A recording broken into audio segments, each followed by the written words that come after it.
Do you ever find yourself scrolling through your Facebook feed or watching YouTube videos and you come across these mixing terms that you aren't totally familiar with?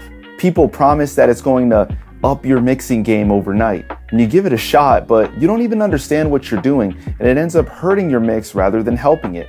I can all but guarantee a bunch of these techniques are the ones I'll be discussing and explaining to you. So what's happening, fam? Miami here with JST, and I too fell victim to diving into mixing techniques that I didn't totally comprehend. But lucky for you, I've climbed out of that rabbit hole so that you don't have to make the same mistakes that I once did. In this video, I'll be going over all of these techniques, and make sure you hit that subscribe button as I'll be doing a deep dive video on each of the topics at a later time. Step 1. EQ matching. EQ matching is the process of taking an audio source and giving it the same frequency response as a reference source. For example, if there's a guitar tone that you absolutely love and want to copy, you can take your recorded guitar tone and EQ match them. This will give your guitar source the EQ curve and spectrum of the sought over tone that you referenced. This can be an extremely useful technique when you don't overuse it. It can save those horrible DI guitars you got or add a nice curve to your overall mix. However, EQ matching isn't without its faults. I liken it to taking the skinniest kid in gym class and trying to fuse him with Brock Lesnar's body. The original source will determine the end result. Here's a secret about EQ matching that a lot of people overlook.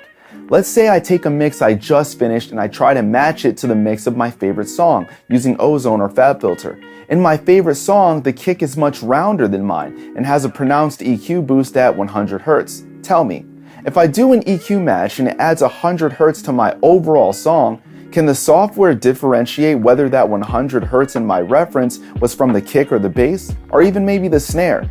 It has no idea where to actually pull those frequencies from, so it adds it to the entire track. My advice, unless you have a similar sounding mix, stick to just EQ matching single sources as it will yield the best results. Step 2. Sidechaining. Sidechaining is a style of compression that uses the volume of one track to trigger the compression on another track. This is most notably used in EDM music when you want to duck the bass every time the kick triggers. However, this concept works for modern rock music as well, especially in metal when you have a song that has tons of double bass kicks that are fighting with the bass guitar. Other notable uses are multi-band sidechain compression, in which you can have specific frequencies duck instead of the entire track. Imagine a guitar tone sounds great, but the mid-range is fighting once the vocals kick in. You can make the fighting frequencies duck only when the vocals playing. Most of the issues you'll run into with sidechaining will be user error, like not setting the release properly so the track you're ducking doesn't come back to full volume fast enough. Also, watch out when using multiband side compression because things can start to sound weird when the compressor ducks too much or too rapidly at your targeted frequencies. Step 3. Parallel compression. Ah yes, I'm sure you've heard this one a million times.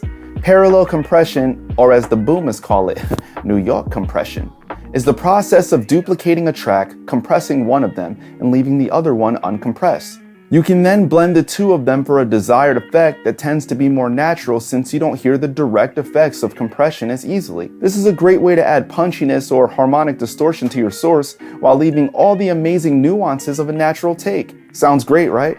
The downside to parallel compression is that it's often used improperly.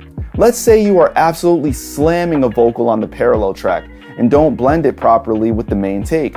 What you'll end up with is a ton of compression artifacts in your song when the main point of parallel compression is to avoid those altogether. Step 4. Top-down mixing. Of all the techniques that I'll mention, top-down mixing is one that is notable for increasing the speed at which you mix.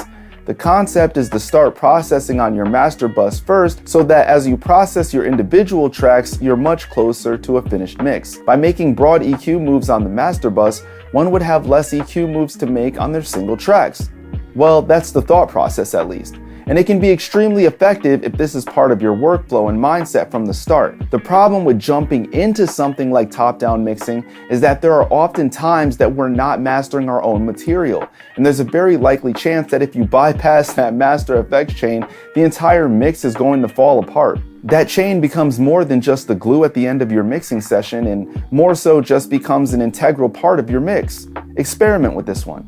You might find that this is one of the techniques that has doubled your productivity and sends you on your way to mixing faster than ever. Step 5. Mixing in mono. To be honest with you, Even I'm scared to check my mixes in mono sometimes. The reason people came to the conclusion of using this technique is that there are many people listening to music on mono sound sources. It makes sense, right? Also, if you mix in mono, you can only separate different instruments by volume in the frequency spectrum that they sit in. Imagine mixing in stereo and having a guitar lead and keyboard playing at the same time. You can just pan them out and no one's the wiser, but switch to mono and you start to hear the frequencies fighting each other. This can be extremely useful when trying to carve out each element with EQ to make sure it has its own space. One of the biggest takeaways from mono mixing is the idea that if it sounds good in mono, it will sound great in stereo.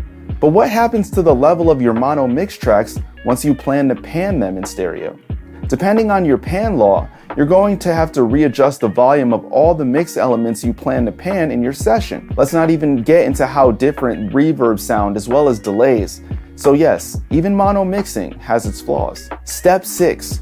Mid-side processing. Mid-side is becoming a much more common term in the studio these days. While it used to be something used exclusively by tracking engineers recording in stereo, today it's capable of completely changing the way mixers work their tracks into a session. Mid-side mixing effectively allows us to kill two birds with one stone, mixing the center or mid of our track one way while mixing the left-right sides in a completely different way. For example, picture this.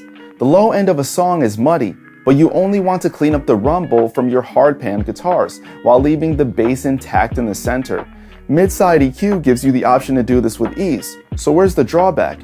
If you aren't careful with mid-side EQing, you can end up causing extreme phase issues throughout your entire track. Just because there is a mid-side doesn't mean there's no overlap. Within this overlap is where your phase issues can occur. Just be careful and pay attention to phase. So let's break it down one more time. Side chaining, EQ matching, mid-side processing, parallel compression, top-down mixing, mixing in mono. These are 6 techniques that can make or break your mix at a moment's notice. So just be careful and experiment. They can all be extremely helpful and extremely damaging. If I inspired you to write something, hit the like button. Don't forget to subscribe. You only have to do it one time. And tap that bell for notifications so when a video drops, you know the location. Until next time, I'm out of here. Mic drop! Except, as engineers, we know I wouldn't drop because that would get really expensive. Later.